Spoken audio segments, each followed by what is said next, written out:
healthcare is not getting any cheaper. And if we get ahead of it where we really purpose build or renovate cities, or we think about it in our master planning that's really designed to care for the health and well-being of its citizens, we can keep people healthier longer, prevent them from draining the healthcare system, and leave that for those that really need it.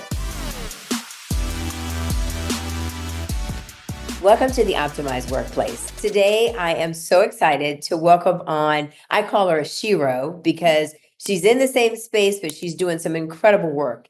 Mia Kyricos, the visionary founder of Kyricos Associates, LLC, with an impressive 25-year career in wellness and hospitality.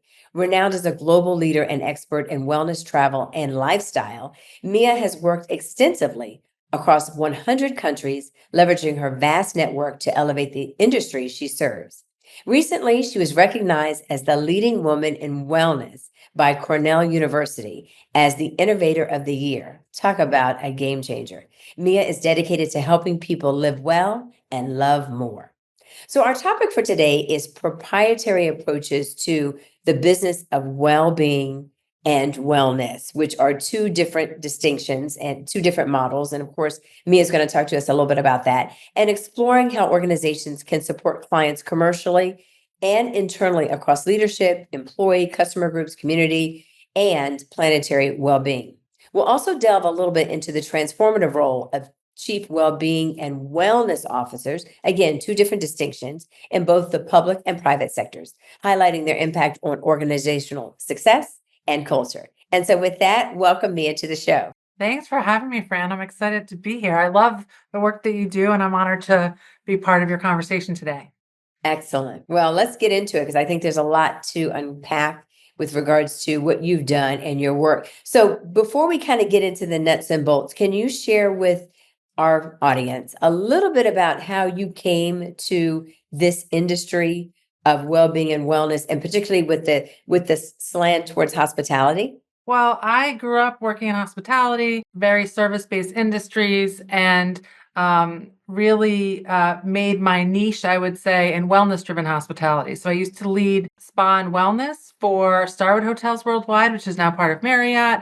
I spent some time working, leading the workplace wellness division of a human performance company called Exos. I was chief brand officer of Well, a collection of 30,000 health and wellness destinations around the globe. And most recently was the global head of well-being for Hyatt Hotels, which was kind of a game changer because it was working for consumers and really caring for their health and wellness while they were traveling with us, but mhm. also caring for the well-being of 150,000 colleagues worldwide. So that was sort of a mic drop moment and really important work that I think has really laid bricks for the kind of work that we all do today. Yeah, that's phenomenal. I mean, really exciting. And it's amazing to see, you look over the last couple of decades, how much things have shifted. I started Aerobodies in 1997, where we were with regards to corporate wellness and where we are today, and, all the apps and all the different offerings. And like you said, the spa community, the hospitality community is just, I mean, it's shades far away. But we share something. I didn't realize it. I'm actually come from hospitality as well. My father used to own restaurants and came from the hotel industry. And so, that was a passion of mine for a very, very long time before I started Aerobody. So I love the fact that you come from hospitality because for me, hospitality is all about serving others and Exactly. customer service. So that dovetails Exactly. really well into wellness, right? Exactly. It's servant Yeah. leadership model. So yes. 100%. So, can you unpack for us a little bit about the distinction between well-being and wellness? Because I think people confuse that all the time. They use the Sure. terms interchangeably, but what's the difference?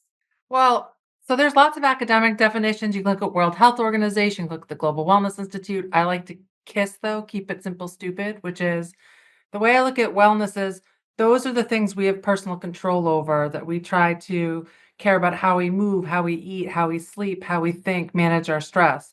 And well-being is that outcome or destination we're always working towards every given day. And it's dependent about many more things like do we feel safe in our communities or seen in our workforces? And so it's broader. And then I would say in a company aspect, wellness could be the oversight of caring for how employees take care of themselves, but well-being tends to be a little more broad and look at bigger things like culture and how that might affect our ability to care for our own health and wellness. And so I really feel like wellness is really underneath the umbrella of well-being. That's the ultimate goal. Excellent. I think that really helps clarify that distinction. And I love how you mentioned it. Well-being is the continuum that you're working towards. You can Yes. always have better well-being, right? You can always amplify and elevate where you are in terms of your own well-being and personal self-care. So that's fantastic. So let's talk a little bit about the strategy side, right? Because when you started your organization, having had all these amazing positions and just interfaces and interfacing with the public around hospitality and the offerings that brings in. How do you feel like you start to nuance strategy differently, having had all Yes. these experiences in your own organization? It really comes down to, I think for a long time, and you probably have this experience at Aero Bodies, like early days, like late 90s or so, they were really looking at this sort of separately, sort of as like a separate program, separate effort. It was often brought in by a third party. It might have been managed by HR or something like that. Mm. How I look at it today is that the only way a commitment to wellness or well-being can really work within organizations today is by connecting it to who they are, what they stand for, their products and services. So to me, the business that we focused on is really looking at what are the brand and business objectives of a company at hand? What industry are they playing in? Who's their competition? What are their core values? And then how do we map a commitment to wellness or well-being or product or service if they want to go make it part of their product suite versus part of who they are? How do we map that to their brand and business objectives? So we find a way to put it in a language they're used to, that they're commercializing every single day. And that really does take sort of some elegance, if you will, depending on what kind of company you're working for, which vertical industry you're working for, because we span them all now. And so that's really the work at hand. I think you touched on something really, and thank you for that. I Yeah. think you touched on something really interesting because, again, in order to integrate it in, it really does have to be part of the mission of who they represent. And I'm hoping we can talk about this a little bit. When you think about what's happened over the last couple of years and the iterations of the ESG models, right? Environmental, social governance. You look at DEI and how different things have been woven into that on the inclusiveness front, and because the wellness and well-being terms, I'm sure you've seen this a lot in your work, are just used so in an analogous way, Yes. or there's a lot of ambiguity. It doesn't have any clarity to it, I find, over time. It's become so many different things to so many different people. So, how do organizations find a way, Mia, to balance their commercial objectives with what they say the wellness initiatives are, if they're really trying to bedrock that into their culture? Well, I usually, whenever we're sort of doing discovery phase with the client, I like us to be really honest with each other, which is I really put them usually in two camps. Are they trying to develop a product, a service, a program, a property? So that could span wellness or well-being. That's more of a check the box model. It's got a more definitive timeline, a beginning and an end. Hmm. Or second box is, are they trying to make it part of their DNA, their gene expression, which is gets to what you just said about the missions. That's a Hmm. different path. It's a longer road. And if you think about it, and you brought up mission earlier, which I thought was so great. Well-being is kind of like a company's mission or vision. They're always working towards it. They never quite wake up one morning and say, "We're done. We've achieved it all." It's like this guiding light versus wellness, which is more like products or services or programs that they might want to bring to life. And there's nothing wrong with a company saying, "Hey, we're going to start in this side. We're going to look at the product, the service, the program to bring to life, and then maybe we'll make it part of our DNA. Maybe that's a proof point to say, hey, we can do this, and we are going to make this a bigger part of who we are." And Hmm. the reverse is sometimes true. Someone says, we're going to make this a core value. We're going to make this company well. And they realize that's a higher hill to climb, and they end up in the other box for a Yeah. period of time. So either one can work. Both are important. The question is being a little more honest with ourselves at the start of which bucket do you think you're in as your starting point? Okay. That's very helpful as you think it through, right? Mhm. And figure out what your real initiatives are and how you strive for this. If you are enjoying this segment or any of the segments that you've heard thus far on the Optimized Workplace, please be sure to join us here below and just follow us on the Optimized Workplace. We really want to not only drive our viewers and listeners, but we also want to share it. So if there's others that you know, like us, please here, join and listen, subscribe on a regular basis, but also share the podcast. We'd love to have you back. I'm so curious as you were talking, I was like, you're in such a unique position in terms of organizations and how you work with them. How do people find you in the first place? Because to me, you're an innovator, but you're kind of beyond that. You're kind of like where I felt corporate wellness was probably like in 1992, right? It was so new and so far reaching. And so as you're talking about it, and let's segue into the chief wellbeing officer and things like that, right? Yeah. How do people even find you in the first place? Or do you find them, or is it more organic? What's it like for you all to come? Gratefully. It's a lot of word of mouth, and it's because, 20, 25 years ago, people weren't really focusing as strategically on wellness and well-being as they are today. So I got onto the speaking circuit when I was younger, but the bigger thing I would say is my personal mission is to help legitimize the business of wellness. And so I help to build organizations like the Global Wellness Summit and now the Global Wellness Institute, which is a Yeah. 501c3 nonprofit organization that's designed to empower wellness worldwide. Gratefully, I'm one of the founding board members. And so I think that organization has helped with a lot of visibility and a lot of word of mouth. LinkedIn, people start searching for this kind of work and they find us at Kyricos.com. I think I've worn a few hats in the industry, and I think that's something else that's kind of attractive is that, I'm not just the consultant that advises on everything and takes responsibility for nothing. I'm the person that's hired people like me previously because I've owned the role at other companies. And so because of that, I just managed to get a name for myself. And I really am very committed to the industry of this work, regardless if it's me or you.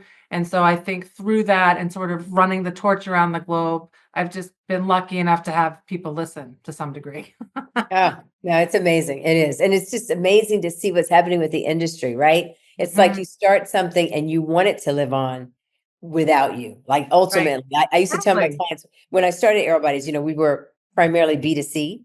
So we Yeah. did a lot of PT and lifestyle coaching and consulting and all that kind of stuff. And I was telling my clients, my biggest edification for myself is to know that you can fire me one day, right? Yes.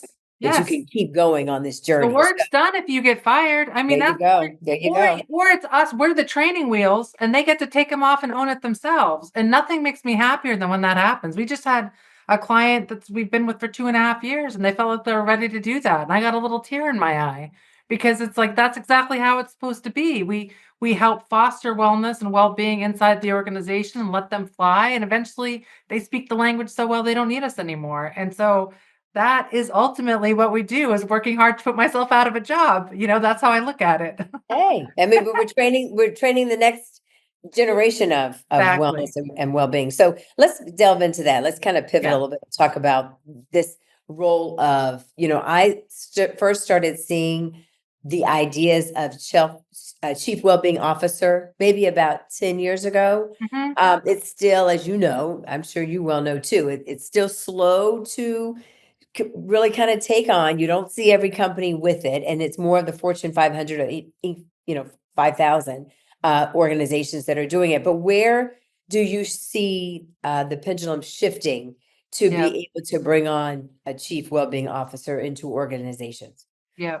Well, so a couple things. If an organization is committed that they know they're in one of those buckets and they want to deliver against this, but they don't have someone with the time to own it, that's generally someone that I would say needs a chief wellness or well-being officer. And a wellness officer is someone that's overseeing really the health and wellness of a particular population, but well-being is also someone that's empowered to look at the culture that's affecting health and wellness of populations, right? And so I feel like there's a great opportunity. We've been actually tracking job descriptions on LinkedIn. We get alerts when chief wellness Mm, and well-being officers are posted. We've been looking at this for the last 18 months. And mhm. I will tell you that industries that are expanding would be healthcare, which no surprise Oh, after the gotcha. pandemic, and no surprise Yeah. that they have chief medical officers, but they need a way to keep their populations well. So they're looking at bringing chief wellness officers on. University and higher education. That's another place. And I think it's just because competing for students, but also faculty, Yeah. they're looking at it. Those have constricted, I would say. I mean, some of the big top 5 consulting organizations, a couple of them I knew had chief well-being officers. They've since left the building. That's constricted. Hospitality is even constricted a little bit. Is it? Where I think the starting point really is if companies are exploring to bring on a CWO, and they're not really sure, that's when bringing on someone like me or other consultants, a fractional chief wellness officer can really play a role. Or if they know they want to do it, then bring on that talent right away so they can start executing. That's kind of in the private sector. Um, Okay. I think in I the public sector, there's some exciting things going on. So I think I don't know if you saw this, but last year, the city of Los Angeles hired their first chief wellness officer. really, I did Yes. not. There is. And then I was doing some research abroad, and the country of Wales hired a a future generations commissioner focused on 7 pillars of well-being for a country's population. I know. Run that, Oh, right? whoa, that's huge. Game changer. So I recently wrote a piece, you can see it on LinkedIn, and it's literally called Game Changers, the role of a chief wellness and well-being officer. We're actually in the conversation with a couple cities that are trying to contemplate how they would raise the funds to fund a CWO. So that means it's not any longer just about the places where we work, but in a Mm, perfect world, we'll have CWOs in the zip codes where we call home. And to yeah. me, that's like the ceiling's off the building, and there's so much great work that could be done at a city level. It is. It's funny you saying that during the pandemic. So I sit here in Washington, D.C., right, nation's capital. And during the pandemic, we just started to see so many things change with our lanes, right? So many like bike lanes and pedestrian lanes, and even the way they did the light system and all of that. And it was a huge shift towards pedestrian traffic and two-wheel travel. And, as a driver in Washington, it can get a little hairy and frustrating at times. We don't have enough space as it is, but over time we've really adopted it and we really appreciate it. So Yeah, to your point, you can see that that helps everyone when the community and the city that you live in, the municipality that you live in, start to embrace that, then that feeds your own well-being, right? So it's not just what I'm doing for myself, but how does the place that I live in help support that? absolutely. Even the cost, because if you think about it, I mean, healthcare is not getting any cheaper. And, the opportunity, if we get ahead of it, where we really purpose build or renovate cities, or we think about it in our master planning, that's really designed to care for the health and well-being of its residents, its citizens, we can keep people healthier longer, prevent them from draining the healthcare system, and leave that for those that really need it. And on the industry side, what I find is interesting, and this is work that the Global Wellness Institute tracks. If you look at I think the global wellness economy is like 6.3 trillion right Mm, now, and the segment that's growing the fastest is this thing called wellness real estate, and so that's talking about the places where we live in the cities. There, people are trying to figure out how do we plan better spaces that care for the health and wellness of our residents, and to me, yeah. that is crazy exciting. Yeah, I love that. I love the whole idea of that, right? That whole green eco living space. When I traveled to Portugal for the first time a couple of years ago Ooh, and started to see, all these buildings with all this green vining and, just greenscaping all over these different edifices. I just couldn't think. I just kept thinking to myself, why aren't we doing this? And now you're starting to see that start to see that a little bit of a shift. I had Rachel Hodgkin on last year from Green Building Council. And she talked a lot about like that is the new shift Yes. happening in, the real estate industry beyond commercial. And now it's in the residential space, which is phenomenal to see. Yes. I'm Yeah. excited about it, and I think we're just gonna see more of it. Yeah, absolutely. So as we kind of pivot a little bit, I love to be able to touch my guests a little bit about what, they're doing for their own personal self-care. And in 2025, any, special projects that you may have going on that you'd like to share with us. Sure. Well, the first one is I religiously meditate for 10 minutes every day. So when I wake up in the morning, it's the first thing that I do. I drink a cup of coffee. I read something that's good for me, just one cup of coffee, but I read something that's good for my mind. It's a book. It's not the headlines. It's not my email. It's Mm. literally something for personal growth. And then I get out and move. And it doesn't have to be like a hard sweat or lifting everything up, Yep. lifting my body weight. It's literally just moving my body. And it could be yoga, it could be biking, it could be hiking, it could be anything that brings me joy or anything I feel like I need in that moment.